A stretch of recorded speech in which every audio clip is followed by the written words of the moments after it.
Satélite de Estados Unidos fotografió la ciudad rusa de Belgorod 3 días antes del ataque. El satélite comercial estadounidense GeoEye-1 de la empresa Maxar Technologies tomó imágenes de Belgorod 3 días antes del ataque con misiles ucranianos en la ciudad, según informaron los corresponsales de Sputnik. La ciudad fue fotografiada desde el satélite el 30 de junio, mientras que otros satélites estadounidenses, Worldview 2 y Worldview 3, tomaron imágenes de la región de Belgorod los días 27, 22 y 20 de junio.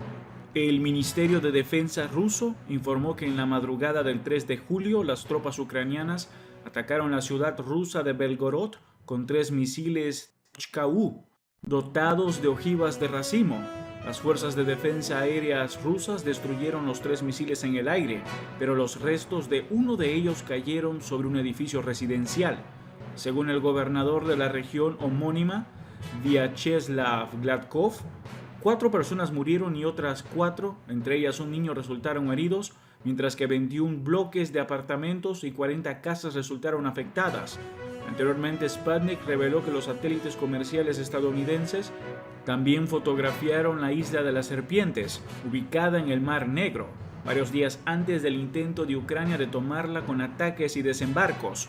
Además, el satélite estadounidense Worldview 1 fotografió la refinería de Novoshazyinsk, en la provincia rusa de Rostov el del Don, 3 días antes de sufrir un ataque. Los satélites también fotografiaron la zona del Mar Negro donde se encuentran las plataformas de perforación de Chornomorneftgaz, una semana antes de que las fuerzas ucranianas atacaran las instalaciones. A finales de junio, el director general de la compañía especial rusa Roscosmos, Dmitry Rogozin, declaró que los operativos privados de satélites occidentales, incluido Maxar, junto con los estatales, están transmitiendo datos a Ucrania. Según Rogozin, estas empresas generan datos específicos para la OTAN que luego se transmiten a los militares ucranianos. Rusia acusa a Ucrania de ataque deliberado a zonas residenciales de Belgorod y Kursk. El Ministerio de Defensa de Rusia acusó a las Fuerzas Armadas de Ucrania de haber lanzado en la noche del sábado a este domingo un ataque deliberado a zonas residenciales de Belgorod y Kursk, capitales de las provincias homónimas que tienen frontera con Ucrania. A las 3 de la mañana de esta madrugada, el régimen de Kiev lanzó un ataque deliberado con misiles balísticos Tochka-U, dotados de ojivas de racimo y drones Tu-143 Reis contra barrios residenciales de Belgorod y Kursk, donde no había ningún objetivo militar. Fue un ataque planificado y ejecutado contra la población civil de ciudades rusas, manifestó Defensa. Las defensas antiaéreas de Rusia, según el ente, interceptaron en el aire los 3 misiles Tochka-U, pero los fragmentos de un proyectil derribado cayeron sobre un edificio de viviendas.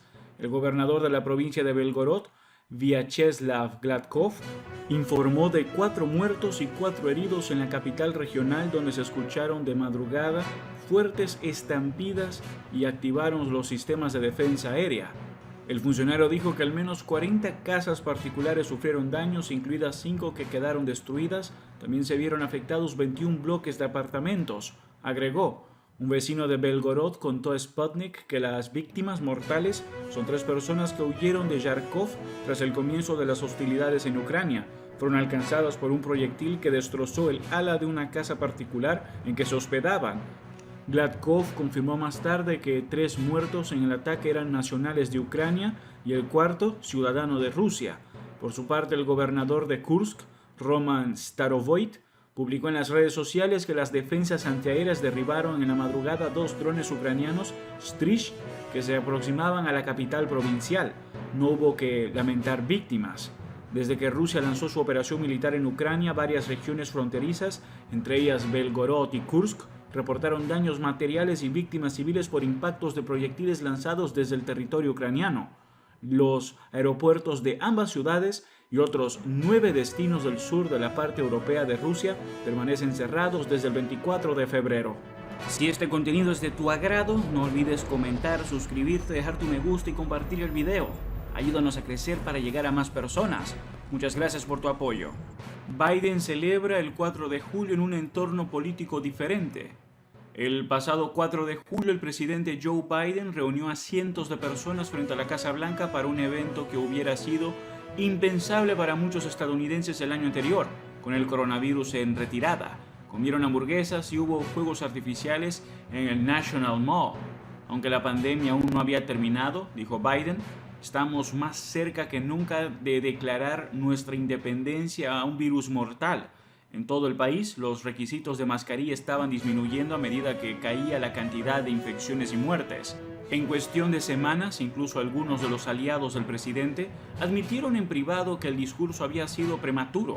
Pronto se sabría que la variante Delta podría contagiar a personas que ya habían sido vacunadas. La variante Omicron, aún más contagiosa, llegaría meses después, infectando a millones. Esperábamos estar libres del virus y el virus tenía mucho más reservado para nosotros, dijo Joshua Sharfstein, vicedecano de la Escuela de Salud Pública Johns Hopkins Bloomberg. La cantidad de personas en Estados Unidos que murieron a causa del COVID-19 casi se duplicó, de 605,000 a más de 1 millón durante el año pasado. Ese soleado discurso de hace un año, en el Día de la Independencia, marcó una encrucijada para la presidencia de Biden.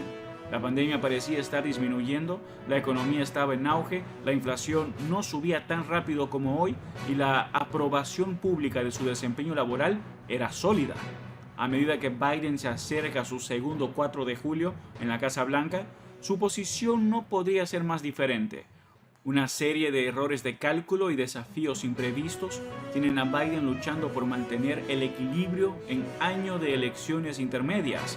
Incluso problemas que no fueron culpa de Biden han sido combustible para los esfuerzos republicanos por retomar el control del Congreso. Tras el resurgimiento de la pandemia llegó la debacle de la retirada de Estados Unidos de Afganistán, cuando los talibanes tomaron el control del país más rápido de lo que se esperaba. La invasión rusa a Ucrania a fines de febrero provocó un alza mundial en los precios del gas, lo que exacerbó la inflación que alcanzó un máximo de 40 años en Estados Unidos. Otro golpe llegó en junio, cuando la Corte Suprema anuló el derecho constitucional al aborto y restringió la capacidad de la Agencia de Protección Ambiental para regular las emisiones de gases de efecto invernadero. Biden ha tratado de recuperar la iniciativa a cada paso, a menudo con resultados mixtos.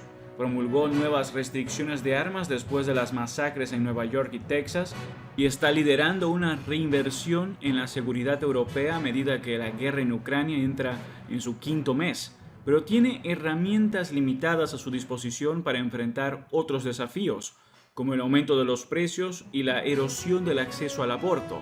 La gente está de mal humor, dijo Lindsay Chervisky, historiadora presidencial. La última encuesta de The Associated Press, NORC, Center for Public Affairs Research, muestra que el índice de aprobación de Biden es del 39%, el más bajo desde que asumió el cargo, y una fuerte caída desde el 59% de hace un año. Solo el 14% de los estadounidenses cree que el país va en la dirección correcta frente al 44%. Douglas Brinkley, otro historiador, dijo que Biden sufrió un caso de arrogancia presidencial tras el inicio de su mandato. Comparó el discurso del 4 de julio de Biden el año pasado con el infame momento de misión cumplida del presidente George W. Bush durante la guerra en Irak. Funcionarios de la Casa Blanca rechazan la comparación y señalan que Biden advirtió sobre la poderosa variante Delta en su discurso del 2021. Chris Mager, un portavoz, dijo que las muertes por el virus están ahora en un mínimo histórico. Combatir la inflación y bajar los precios es la prioridad económica número 1 del presidente y está enfocado en hacer todo lo posible para asegurarse de que la economía funcione para el pueblo estadounidense, dijo, y estamos en una posición sólida para hacer la transición de nuestra recuperación histórica de empleos a un crecimiento estable y constante gracias al trabajo que hemos realizado para controlar la pandemia. El COVID ya no es el factor disruptivo que ha sido durante tanto tiempo. La promesa de abordar de manera competente la pandemia del COVID-19 es lo que ayudó a poner a Biden en la oficina oval y derrotar a Donald Trump.